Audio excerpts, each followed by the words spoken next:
Welcome to another AutoSuccess Executive Spotlight. I'm your host, Brian Ankney, and with me today is Dan Moore. He is the president of Vistadash and the COO of DealerBuilt. You know, Dan and I have known each other for a long time. Dan, welcome to the show. Hey, thanks for having me, Brian. This is going to be a lot of fun. Yeah, I'm looking forward to this one. So, you know, you've had a lot going on, not just now, but usually always, but especially right now. Yep. You know, tell us, give us a little history about, you know, where you've been, what you've done in the car space, and then let's dive right into the fun stuff right after that. Yeah, absolutely. I mean, so started selling cars at 19, so I worked in retail. You know, everything from selling cars to desking deals to running a dealership. So always near and dear to the heart. And then got into this whole, you know, marketing and technology and software space, and it just became exciting. So spent time at, you know, Cox Automotive, obviously Vistadash, you know, partnered with Brian Pash, I guess now was 5 years now. And, you know, currently now Vistadash is being acquired for the second time. We're excited about that, partnering, you know, with a DMS company like DealerBuilt, which, given just the fact of what we do around metrics and analytics, I think it just makes a really good combination of the two and what we can provide for dealers. Cool. You know, I want to touch on the acquisition a little bit because that's really fresh news. Yep. You know, I mean, you were the president of Vistadash. Yep. Now you've got kind of two roles. Yep. You know, tell us a little bit about, you know, the synergies that the two companies will have, and you know what your day-to-day is going to look like and what's changing for you.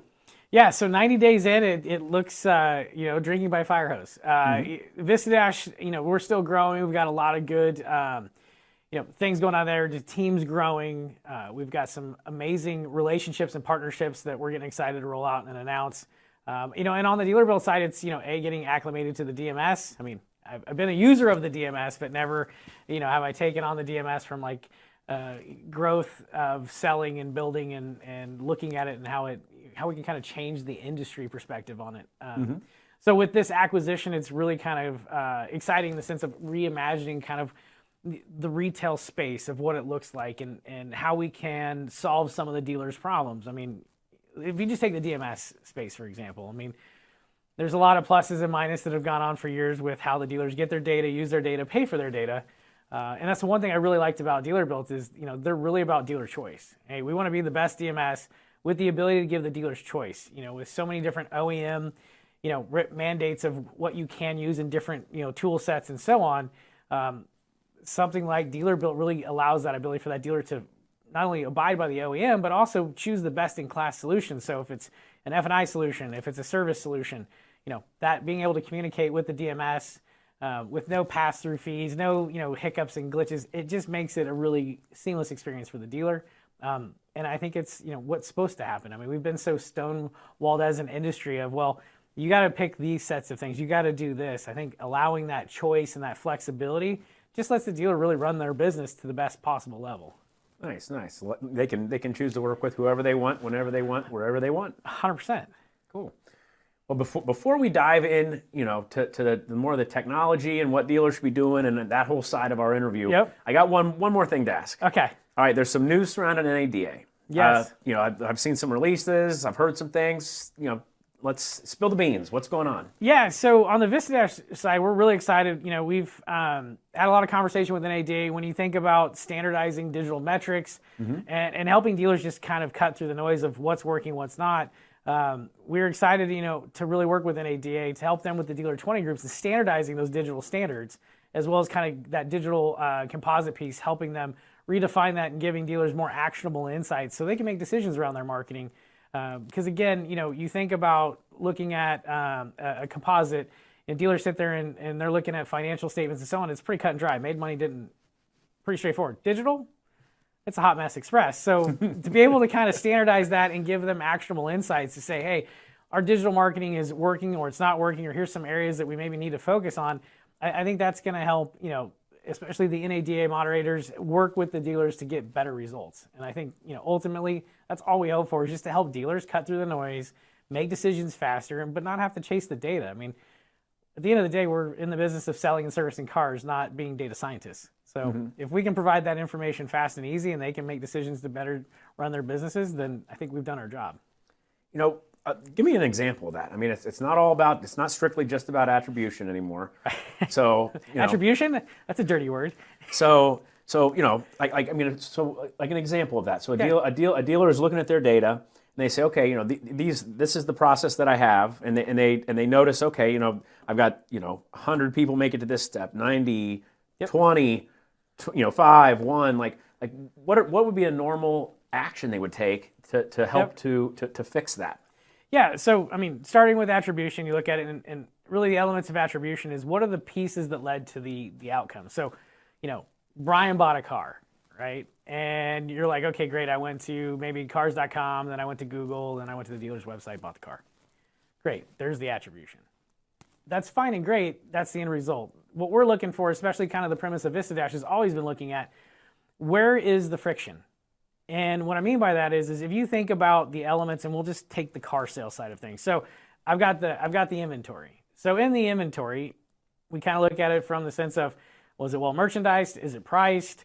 Do I have the right mix? That's going to tell you, do I get shoppers and do they engage with my inventory, right? Yeah. Perfect.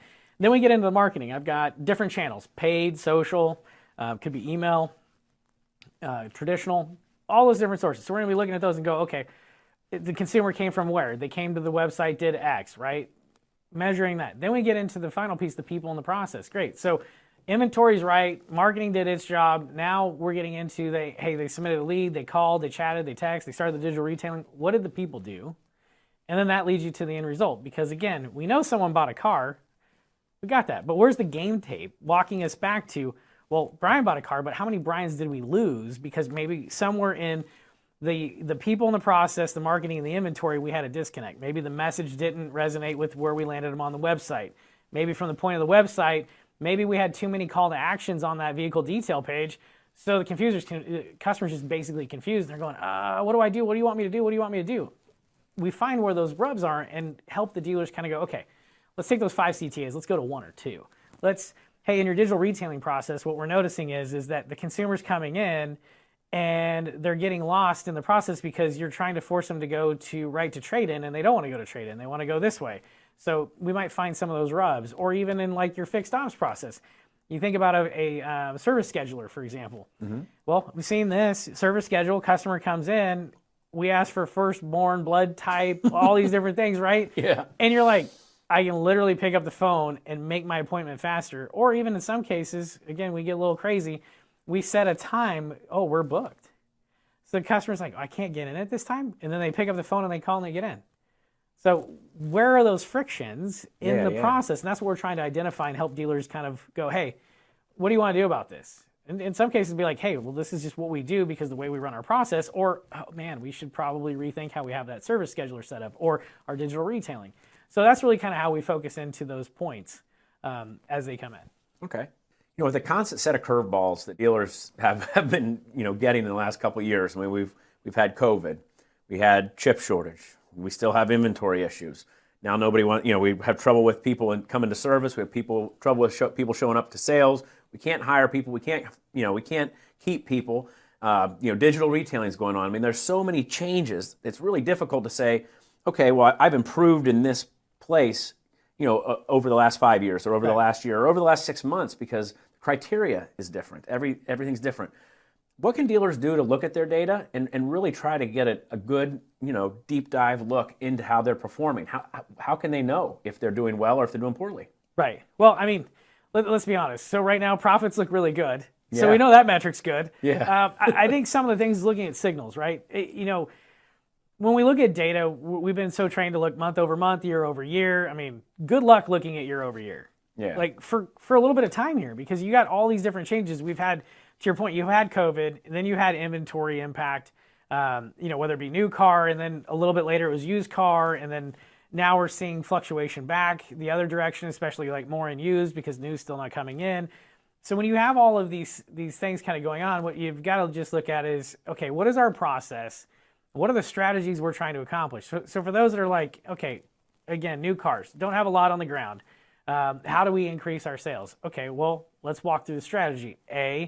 We want to try and increase this. Great. How do we do that? Well, maybe we need to do something around marketing, around educating the consumer that the way of buying a new car has changed.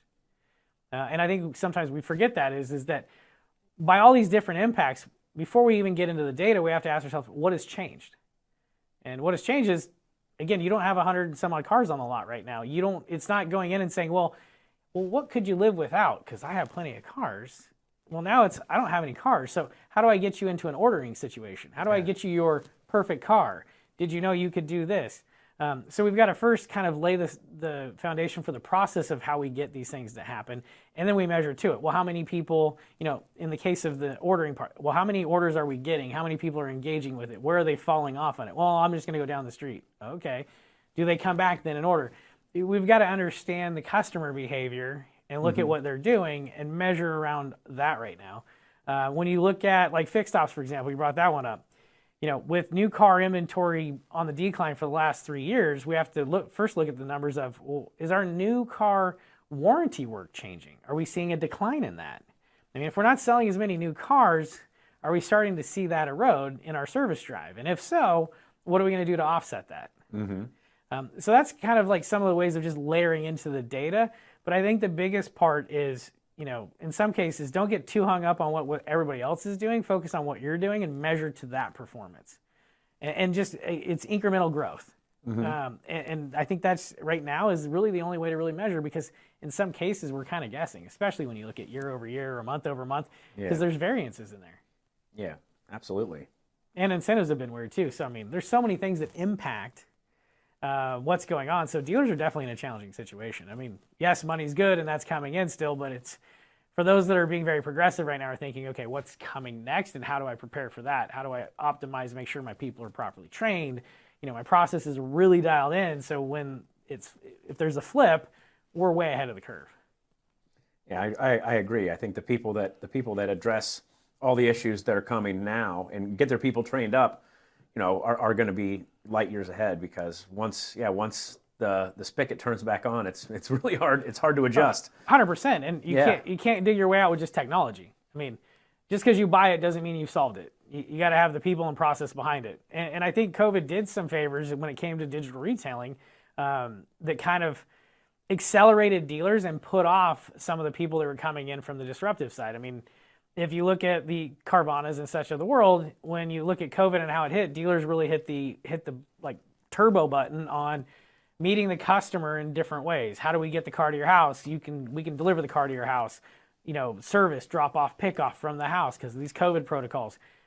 That kind of started shutting out the others that were coming in because COVID forced the hand and it really leveled the playing field. I think that was, there's pluses and minuses, but if you look at that was the biggest thing I saw from like, hey, glass is half full scenario. Like that may have been a turning point in our industry, just getting everybody to accelerate of, hey, let's push hard and solve a consumer problem, because that's all this, anytime there's disruption, it's just saying, you guys are falling asleep at the wheel and you're not listening to the consumer. So somebody's going to come in and try and feed on that. The second the mass moves towards that same problem, the disruptor starts to kind of lose some steam. I mean, we've seen it in other ways. Look at Facebook. I mean, you look at what they did with Instagram to compete with some of the other ones, and it started shutting down share on that one. Like when Snapchat came out, I was like, well, Instagram's like, I can do filters too. Yeah. So that's all it is. And that's what I think most dealers just need to be mindful of is what is being disruptive in the market and understanding what that is and trying to figure out how you can kind of hold that off. Yep. Or also fulfill that need. 100%. And that is the hold off, like either fulfilling it or just understanding and building a strategy to it, I think is really it. And that's what I'm saying. I think dealers are operating at a totally different level. It's exciting to see some of the things that we're accomplishing in our industry. I just think, we still battle some challenges of the, kind of dealers are a little bit of under attack, if you will, by the different components that are going on right now. But at the end of the day, dealers still drive the customer connection. Well, armed with the conclusions that dealers can draw by looking at their data, looking for incremental improvements, like what are some of the actions that you're seeing dealers take? I'm sure it's different from dealership to dealership, but what are some common things, or maybe some not so common things that you see that dealers that are looking at the data and are interpreting the data? What are some of the things that they're doing to prepare for what may or may not come next? Yeah, so so many different things going on. We talked about how hard it is to get people to come to work, right? We talked about the service drive. I've seen some dealers get pretty pretty creative. I mean, QR codes on the bottom of oil filters, so when, that tech at Jiffy Lube's, doing the oil change, sees QR code, scans it, it's like right to their employment application at the dealership. Oh, wow. I mean, so there's some cool stuff. Like, I mean, people are getting creative. So it's always a fun one I love because you're like, yeah, that's being, that's just kind of hitting it in a totally different manner. But I think some of the stuff that dealers are doing really well is, they're looking at what's going on and saying, okay, fine, I don't have as much inventory. So let me look at my marketing in a different way. I'm not saying I'm canceling it. I mean, there's dealers that just kind of shut down their marketing. There's dealers that are like, no, let's figure out what we need and let's reallocate our marketing. Let's put more into fixed stops and make sure that we're not going to have a deficit or that we're going to dry up in the drive. Let's focus on acquisition. We're not going to go to the auction. We can just go market to consumers. We want to buy your car in a totally different fashion. For a long time, there was other solutions like buy centers, things of that nature. But that's the other thing I think that's been kind of cool in this scenario is dealers have really embraced of, wait, I can do these things. It's almost giving the confidence to kind of say, hey, I can create and expand my own business into several different ways. I mean, I've seen dealers get into the rental car market as rental car companies started to do all up. They started building rental car units in their fleet. So there's a lot of nuances that looking at the data and seeing some of the opportunities or just understanding like, hey, I don't have to kill it. I can reallocate it and generate some other new nuances to my business. I think that's where dealers are making some significant wins. And there's several of them out there doing that. I mean, another one is I've seen a few dealerships, even like one locally, Weiler Automotive. I mean, they got rid of all of their forms and went to, text, chat. They went to really live conversations with their consumers, kind of getting past the whole cliche of the email. And they're seeing significant gains from that. I think Tim Cox and them partnered on a white paper that was pretty phenomenal. It really kind of talked to that. And I was like, it's been supporting the data for so many years. I mean, for the longest time, if you looked in Google Analytics, you would see consumers were on a dealer's website, Monday through Thursday at the highest volume, especially Monday through Wednesday, from 8 to 5. Where are they at? They're at work. Yeah. So we're in our BDCs and we're calling them Monday through Friday from 8 to 5 when we're in the BDC and we're getting voicemail. Why? Because they're at work. So now we can chat, text, do these other things. It only makes sense because from work, they can chat and text. The communication is just different and we just have to meet the consumer where they're at. All right, digital retailing. Everybody talks about it. Everybody has a different story for how it should go. Some people love it. Some people hate it. Some people like to ask why it's not working. Other people say it's working great. I mean, it's in every magazine, including ours, and it's on every website, including ours. Yep. What should dealers be doing to try to be effective at digital retailing, and what have you seen that is really working these days? But that's not a loaded question by any means. It's funny. Like, yes, it seems to be coming up more, especially to me, which is funny because I'm just the marketing guy at the end of the day that looks at a bunch of data. But what's interesting is when you look at digital retailing, to some extent, dealers have been doing it for a long period of time. I mean, I have friends, I can't tell you the last time that I walked into a dealership. I mean, when I buy cars, it's like it just shows up on a flatbed to my house. Car's on it, picks up my trade, away we go. Now, friends, I got it, but the concept was always been there. The software is kind of the buzz reel in the sense of this digital retailing product. Okay, yes, it goes on your website. It helps through the functions. So depending on what you're trying to classify digital retailing or what your expectation of it's going to do for you, I think that's the question first and foremost any dealer has to ask themselves is, what are we trying to solve for in our dealership? Because digital retailing, it's a product. Let's just call it for what it is. Digital retailing is a product. Yep. The dealer owns everything else of digital retailing in the aspect of educating the consumer that the consumer can buy their way. That's essentially what you're allowing them to do. The freedom to buy from their house, to buy from their office, wherever it is they want to do to complete the transaction or go as far as they want to before they come into the dealership. I mean, majority of the data points to the consumer still comes into the dealership. So all we're solving for is the consumer saying, the process has been painful. I just want an easier, faster way to go through the nuances that seem to take the most time. But ultimately, I still want to come in and drive the car. So digital retailing, I just kind of chuckle. I'm like, it's just process. And so the dealer has to, if the dealer goes into it, I'm going to sign up for this, I'm going to pay X amount a month, you're probably not going to get the best, you're just not going to get the return you're looking for. But if you're using the tool complemented with a marketing message that tells your story as to what the value is, right? Shopping your way, shopping the dealership way, whatever brand finesse you want to put to it, spelling out the process, the value it means to a consumer's time, because that's what you're basically selling back to, is I'm going to give you your time back that we used to burn so much of. And at the same point in time, try and make it just a much more pleasant experience. Then you got to tell that narrative, and then you go from there. I mean, that's really kind of it. Some of the products are getting a little bit entertaining. I'm seeing a lot more. It's funny, from a website perspective, we were so anti-iframe for so many years. Oh, don't do that. It's just terrible. It kills your SEO, does this, does that. But now here we are back again with iframes. I mean, we're iframing digital retailing into our VDPs, into our, most of our websites. So depending on how that's all, happening from a customer experience, you just got to make sure you walk through it. It aligns with your strategy. And at the end of the day, you provide the customer with the best possible experience. But you got to vet it out. Like, where's the hang up? Where are they picking up the phone? Where are they dropping off? Where are you landing them? All those things need to be accounted for and measured in order to have an effective process. But in the end, all it is just a process of them moving cars. It's like calling an internet department an internet department. It's never been it's a communication department. Yeah. You're answering email leads, chat, text, and phone. That's ultimately what it does. You're just not taking fresh ups off the lot. So it's a fancy name. One of the things that I hear from time to time is, and you'd mentioned, actually I'm going to start that over. You mentioned that a lot of customers, will start their process on the digital retailing system or tool or whatever you want to call it, and they choose where they want to get off because they still want to come into the dealership and they still want to drive the car before they buy it. One of the complaints that I see in articles all the time is that the customer makes it 60% of the way, and then they walk in the door and they got to start over again. Oh yeah, that goes back to that process part.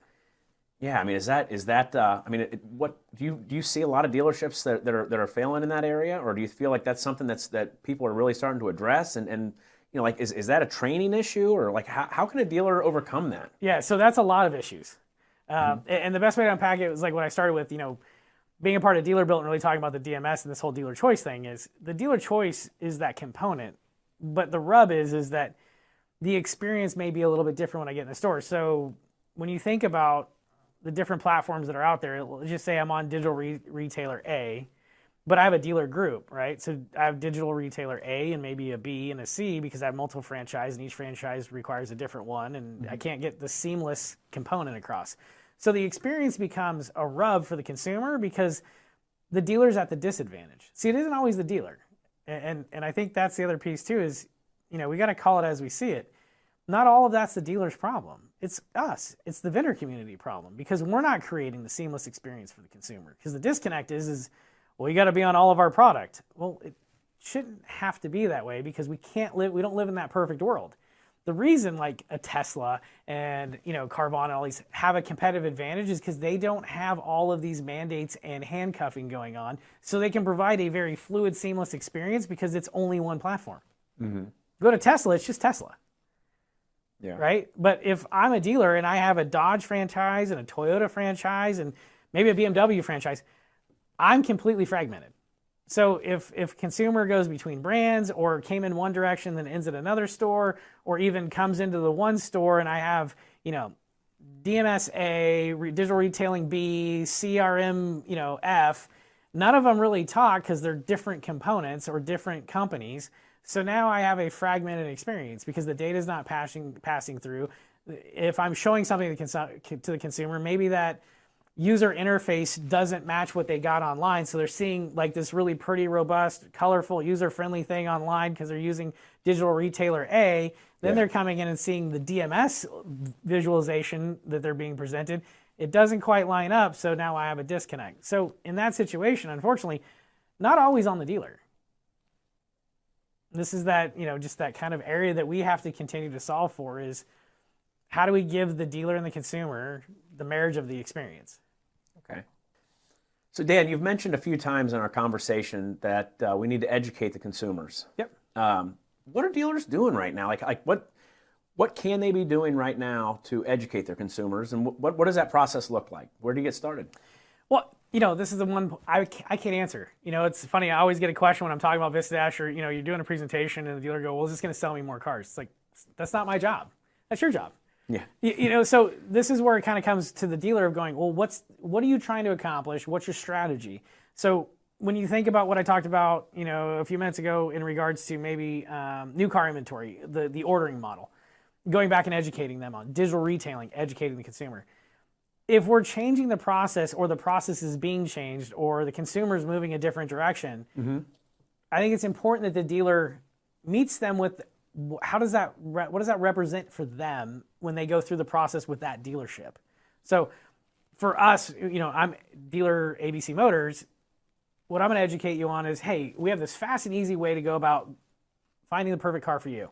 If you don't see it on our site, obviously, given some of the constraints that are happening in the market, here's this other easy way to order your perfect car. Go here, fill this out. We'll be in contact with you, however you want to explain it. But you walk them through what it looks like. You market it out there. If you're doing, new car marketing and they're landing on your website, that landing page may have a quick little video of, hey, buy your way. What does that mean? Click here, watch this video. So maybe it walks them through your digital retailing, or don't see what you want. Let us tell you about this new way that you can find the perfect car. Click here. Let me walk you through the ordering functionality that we can provide you to get you the car you want, or simply call us, whatever. But the dealer has to kind of lay that out and educate the consumer. That's kind of what transparency is. I'm communicating with you how the process works. I'm providing that level of transparency. Are you going to win them all? Probably not. But if you're transparent, when they go to the next place and there's not that information, they're just going through the kind of the status quo of the way it's always been, they're going to probably find their way back because you informed them. Made them comfortable. You're acknowledging the fact things have changed a little bit. Maybe you're not seeing what you normally see, so here's some of the alternative. I think that's really kind of the critical point of why I say we've got to educate the customer and we have to educate our people. All right, now for a fun question. I like fun questions. Yeah. So Dan, you've been working with me and with AutoSuccess and with our whole AutoSuccess team for longer than I'm going to say. Yeah, it's been a long time. We didn't have gray beards. Yeah, no, it's been over a decade. I can for sure clarify on that one. Yeah. So I just wanted to ask, do you have any fond memories of the many trade shows, the many interviews, the many covers, all the fun things we've done with AutoSuccess? Do you have any fond memories you'd like to share? Well, I think we all share the same one. We all have one favorite cover. Yeah, we do. And that was a great cover, too, because that was back in the VinSolution days, really when we were kind of attacking websites, kind of breaking the barriers of websites. And, that was fun. I got to smash a laptop. No fancy, green screen craziness. It was, here's a laptop, take a swing. Yeah. And when that came out, it was fantastic. So that was, that's been one of my favorite. But just, everybody in the AutoSuccess team, always, it's like family. You always feel welcomed. It's like picking up the phone, just having conversations. We have them frequently. So, it's a great group. And, again, we're going on over a decade. Over a decade. Yeah. So, Are we gonna do this? Are we gonna do this in another decade? It might look a little different. Yeah, we won't have any hair. Yeah, I was gonna say, the beards will be all gray. Yeah. Am I still standing upright? Yeah. So that cover of you hitting the bat, hitting the computer. I tell a lot of our younger staff they see that and they have all these cool toys and green screens and things don't even actually have to be there. We actually did a video recently where there was a tire sitting right here and it was talking. So they have all these cool toys and tech. That was like you had one shot. You had one swing. If you would have missed. Yeah, it was a one-shot hit. Yes. I was reminded as I was getting up I was like, no pressure. So, and even like the photographer was that because it was out of Kansas City. It was funny after the shoot. I was just talking to him like, man, you got the action shot down. He's like, well, I should. I shot a lot of baseball. I'm like, yeah. He goes, yeah, Bo Jackson. And I was like, well, everybody knows Bo Jackson. He's like, you saw those shots, the Nike stuff. And I'm like, yeah. He goes, might have been some of my work. I'm like, oh yeah, no pressure. Oh, nice. So there's just these little fun little nuances and stories that go along with some of these things that we create, and I think that's a lot of the excitement. Yeah. But super excited about the new cover. Hitting on the DealerBuilt thing, working with Mike and Kendall, Veronica, and with Vistadash side having Micah and now James Klaus joining the team. Kind of building the dream team over in this little hub. So stay tuned. It's going to be a fun year. Awesome. Well, Dan, thank you for coming and being a guest on our show. I can't wait to have you back again. I can't either. Let's see what other trouble we can get into. Yeah, absolutely. Well, thank you everyone for watching this AutoSuccess Executive Spotlight. I'm Brian Ankney, your host, and my guest today has been Dan Moore. He is the president of Vistadash and the COO of DealerBuilt. Please join us again for a future episode. We can't wait to see you.